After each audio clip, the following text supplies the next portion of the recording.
Remaja Indonesia ikut arus kehilangan identitas.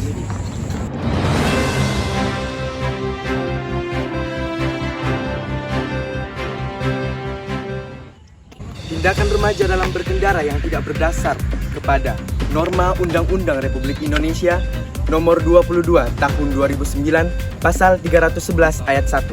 Tindakan yang dimaksud berupa berkendara ugal-ugalan, berkendara tidak menggunakan helm, berkendara dengan kecepatan yang tidak seharusnya, mengangkat ban layaknya aksi yang dibanggakan, berkendara sambil memainkan telepon genggam, dan berkendara tanpa kesadaran diri.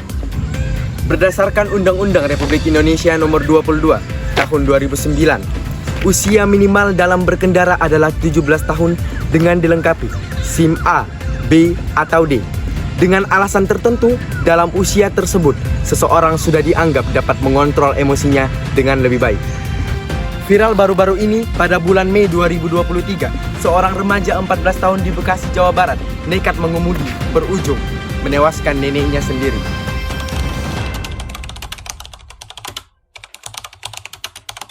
Program yang dimaksud adalah Gerakan Remaja Indonesia Tertib Lalu Lintas yang kemudian disingkat menjadi Gemain Telutas. Bersamaan dengan ini, turut diluncurkan pula pos pengawasan. Remaja sebagai mitra utama melakukan pengawasan berkendara harian masyarakat, juga melakukan edukasi tentang berlalu lintas terhadap sekolah-sekolah yang ada dalam suatu wilayah. Meninjau dari 3 fungsi pokok DPR dapat dioptimalkan dalam pelaksanaan Gemain Telutas. Yang pertama, fungsi legislasi. Dalam fungsi ini, DPR sebagai wakil rakyat dapat memberikan kesempatan kepada remaja untuk menjadi pemberi evaluasi aktif yang ada di lapangan agar kedepannya Undang-Undang Nomor 22 Tahun 2009 dapat mengalami pengoptimalan dalam pelaksanaan di lapangan. Yang kedua, fungsi anggaran. Dalam fungsi ini, DPR dapat mengalokasikan dana anggaran pendapatan belanja negara untuk memfasilitasi Gemain Telutas.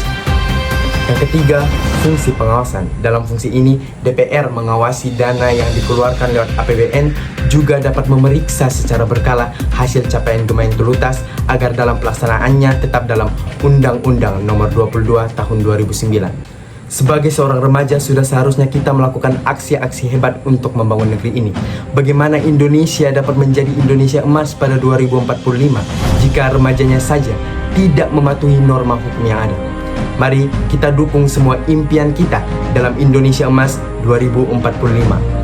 Perangi, musuhi, habisi untuk Indonesia cerdas lalu lintas. Saya Harsyad Edgar Lumba dari Dapil Papua.